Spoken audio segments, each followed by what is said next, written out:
क्या होता है वो आप समझ लीजिए। किस्मत वाली स्त्रियों के मांग में सिंदूर होता है, हाथ में चूड़ी और गले में मंगलसूत्र होता है। अब प्रश्न दूसरा खड़ा हो गया, महाराज जी हम तो ठीक सेवा करती हैं, पति को हम भगवान भी मानती हैं, पर हमारे पति बड़े दुष्ट हैं, हम क्या करें? पति को तो हम भगवान कहती हैं, हम तो आरती भी उतारने को तैयार हैं, हम तो पतिव्रता बन भी जाएं, पर हमारा पति तो दुष्ट है, शराब पीता है, लात मारता है और गालियां देता है, क्या करें महाराज जी? देखो ये जिंदगी जो है मेरी माँ, जीने के लिए जीना तो पड़ेगा। रोते रोते जियो या हंसते हंसते, ये आपको निर्णय लेना पड़ेगा। आपको पति गलत मिला है, शराबी मिला है, जुआड़ी मिला है, मारता है आपको, तो मेरा एक प्रश्न आपसे है कि आपको ही ऐसा पति क्यों मिला? क्यों मिला? अच्छा पति क्यों नहीं मिला? जैसे आपको चाहत थी कि मेरा पति ऐसा हो, वैसा पति आपको क्यों नहीं मिला? जानती हो क्यों मेरी माँ? क्योंकि पिछले जन्म के जितने आपके पुण्य होंगे, जितना अधिक पुण्य होगा उतना अच्छा परिवार मिलेगा, उतना अच्छा रंग और रूप मिलेगा। कहते हैं शरीर सुंदर शरीर भी पिछले जन्म के पुण्य से मिलता है, सुंदर पति भी पिछले जन्म के पुण्य से मिलता है, सुंदर बच्चे भी, संस्कारी बच्चे भी पिछले जन्म के पुण्य से मिलते हैं। मतलब आपके पास पुण्य की पूंजी है तो आपको सब अच्छा मिला, नहीं है तो घटिया माल पकड़ा दिया परमात्मा, चाइना माल, कोई गारंटी नहीं कब बिगड़ जाए, कोई वारंटी नहीं कब खराब हो जाए। तो जिनके पति बात बात में शराब पी करके ताने मारते हैं, आपका पति चाइना मॉडल है, सस्ता वाला पकड़ा दिया परमात्मा, दिया तो पर आपका बजट कम था, सस्ता दे दिया, कब बिगड़ जाए पति पता नहीं। चाइना की तरह बिगड़ा को फिर सुधरता भी नहीं है, चाइना का सामान एक बार बिगड़ जाए तो उसका कोई इलाज नहीं है, फिर फेंक दो। ऐसे पति है कुछ, और कुछ पति ही नहीं, कुछ स्त्रियां भी ऐसी, थोड़ी सी बात खटपट हुई तो उठाए झोला, चलो पापा के घर, मायके जा रही है, घर छोड़ के मायके। तो जो बात बात में मायके जाने की धमकी दे, ये भी तुम्हें सस्ती पत्नी मिली है, तुम्हारा बजट ठीक नहीं था, भगवान ने सस्ती वाली पत्नी पकड़ा दी, कब बिगड़ जाए पता नहीं, किस बात पे बिगड़ जाए ये भी पता नहीं। तो ये सब सस्ता माल है। आज जो बात बात पे झगड़े हो रहे हैं, ये सब सस्ते लोग हैं, तुच्छ लोग हैं। समझदार गंभीर लोग तो झगड़ा करते ही नहीं, वो अपने विवेक से अपने घर के झगड़े को शांत कर लेते हैं, हर बिगड़ी बात को बना लेते हैं।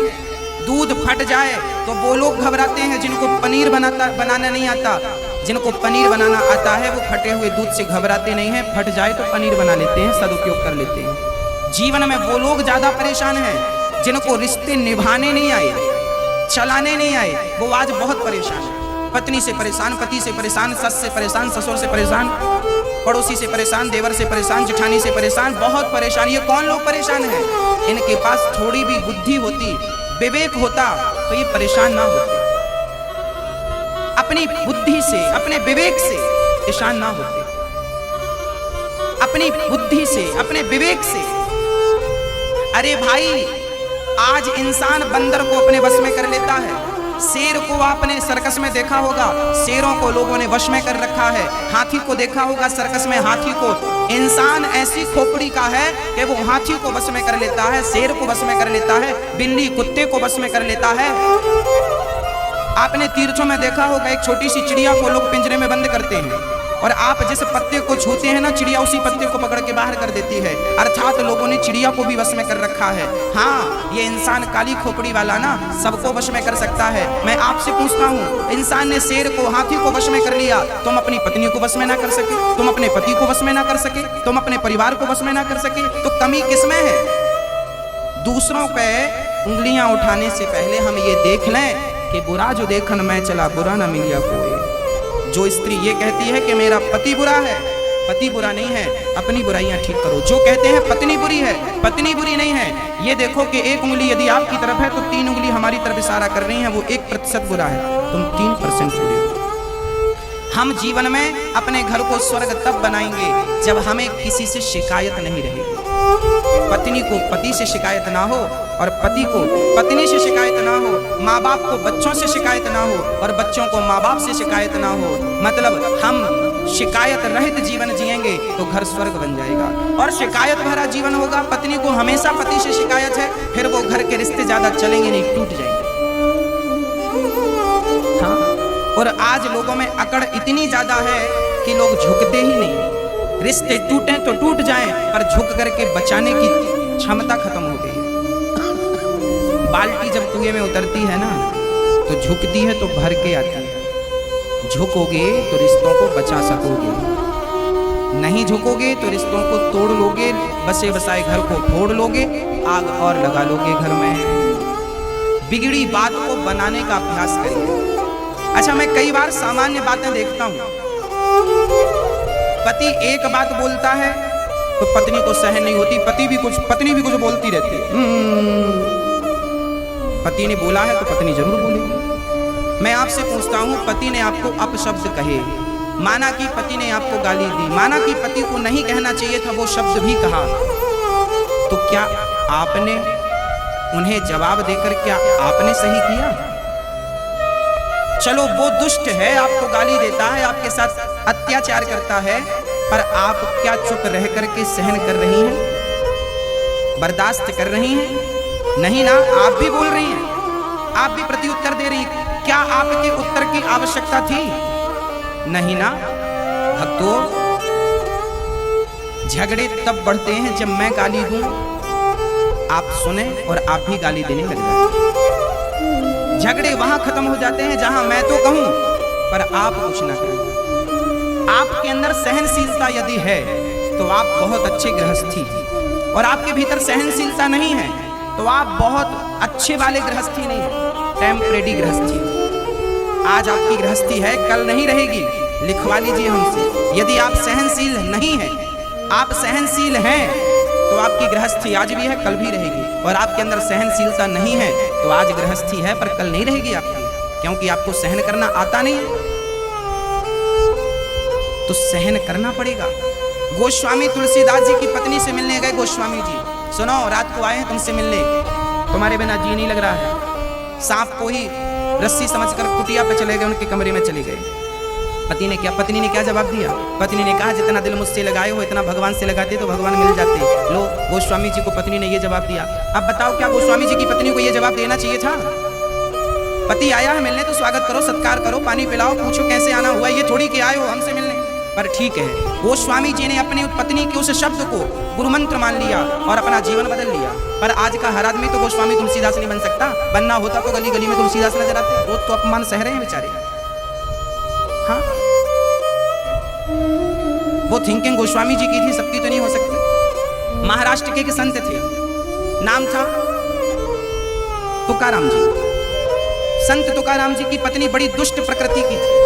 संत तुकाराम जी सत्संग कर रहे थे, पत्नी आई, क्यों जी कमाते धमाते कुछ हो नहीं, बस बैठे गाल बजाते रहते हो।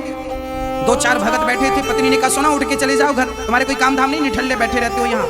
पत्नी आई और सबके बीच में पति का अपमान करके चली गई। निठल्ला है, बैठा है, कोई काम धाम करता नहीं। गई कुएं पानी भरने चली गई। पानी भर के आई, सिर पे घड़ा था, देखा तो फिर भी बाबा जी बैठे।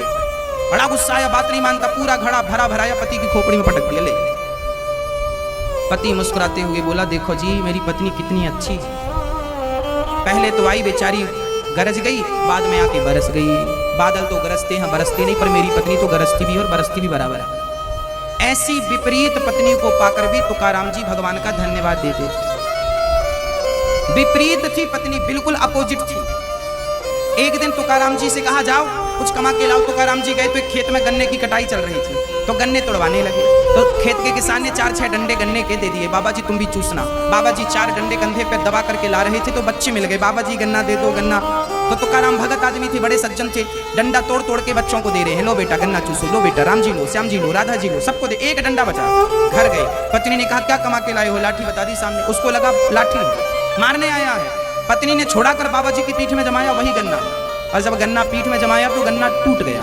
अभी एक था, 20 से टूटा, 2 हो गए। तुकाराम जी सोची तुम कितनी अच्छी हो, मैं रास्ते भर यही सोचता आया कि गन्ना एक है, चूसने वाले 2 हैं, कैसे चूसेंगे। अब तुमने 2 कर दिया, एक का रस तुम चूस लो, एक का हम चूस ले रहे हैं।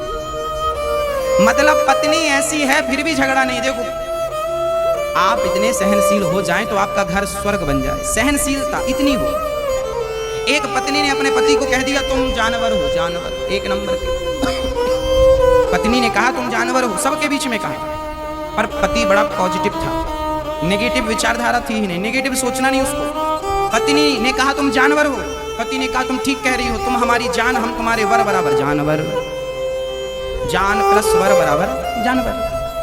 झगड़ा करने वाले तो इतनी सी बात पे भी झगड़ा कर लेते हैं, और झगड़ा ना करने वाले बड़ी बड़ी बातों को हल्के में लेके खत्म कर देते। अब आपकी गृहस्थी है, आपका घर है, आपका परिवार है, कैसे डील करना है, कैसे रहना है, कैसे नहीं रहना, मर्जी आपकी, सारे द्वार आपके लिए खुले। आप सहनशील बनना चाहते हैं या नहीं बनना चाहते? सहनशीलता है, हम तो यही कहेंगे सहनशीलता बढ़ाइए। पत्नी को सहनशील बनना पड़ेगा, पति को सहनशील बनना पड़ेगा। परिवार के हर सदस्य को 2 बातें पचाने की क्षमता रखो। बात बात पे गर्म मत हो जाया करो, बात बात पे आपा मत खो दिया करो। सहनशील समुद्र की तरह गंभीर बनो।